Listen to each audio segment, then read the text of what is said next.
Cost accounting মূলত manufacturing কোম্পানির product বা সার্ভিসের কস্টটাকে ডিটারমাইন করে।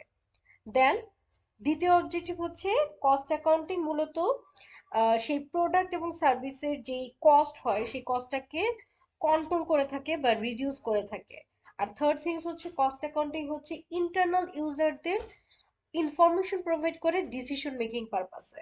সেই ডিসিশনগুলো কিন্তু কস্ট রিলেটেড হয়ে থাকে। যেমন একজন কাস্টমার আমাকে অর্ডার দিয়েছে যে 500 পিস শার্ট লাগবে, তাহলে আমি এখন এইটা মানে মেক করে দেন আমি হচ্ছে যে কাস্টমারকে শার্ট দিব, নাকি হচ্ছে প্রোডাক্ট অন্য জায়গা থেকে কিনে এনে তাকে দিব, সেটার জন্য আমাকে কি করতে হবে যে মেক করলে আমার কস্টিং কত হবে, আর যদি আমি অন্য জায়গা থেকে বাই করি তাহলে কস্টিং কত হবে।